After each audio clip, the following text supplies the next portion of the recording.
Today in my kitchen I'm going to show you how to make creamed coconut flapjacks. What are flapjacks? If you're in the UK you probably know what I'm talking about. If you're in the USA you might not use that name. It's basically like an oat granola bar, except it's not really a granola bar. I'm going to use completely different ingredients. I am going to use oats, I'm going to use creamed coconut, and if you don't know what creamed coconut is, you are in for a real treat. It's probably going to transform your life once you find creamed coconut. You can get it in a supermarket or in a regular health food shop. I'll leave a link to let you know what creamed coconut is because I use it in loads of my recipes and I highly recommend it. I'm not going to use nasty sugar to sweeten. I'm going to use maple syrup. You can use any healthy sweetener like rice syrup or coconut nectar, or some people use agave syrup. I'll leave that one up to you.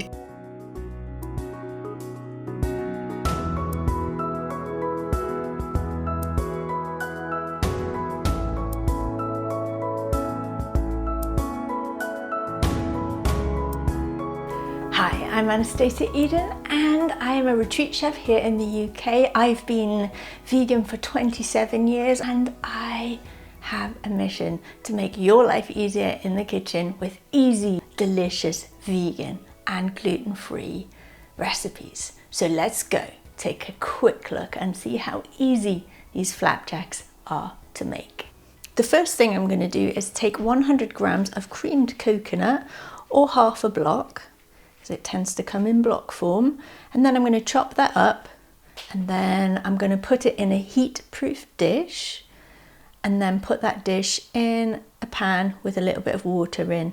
Then I'm going to heat that up, and that is just going to gently allow that creamed coconut to melt, which is what I want. Then I'm going to get my oats, either Scottish oats or quick oats. You don't want to use big, thick, chunky oats. And then I'm going to add in 2 tablespoons of ground cinnamon, a big pinch of sea salt, just to bring out the flavours. That is optional. Then I'm going to add any oil. I'm using olive oil. You can use coconut oil or sunflower oil. Whatever you have available will be absolutely fine.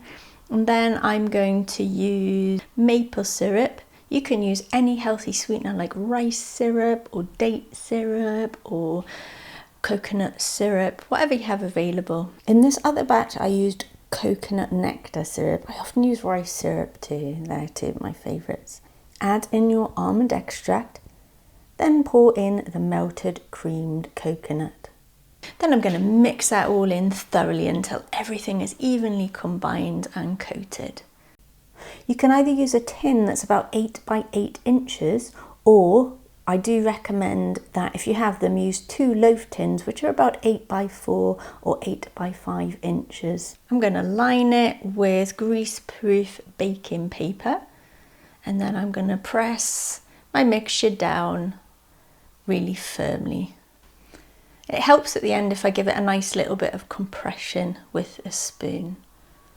And then I'm going to put on my oven. I have it set at 180 degrees Celsius, which is about 350 degrees Fahrenheit, and on a fan oven.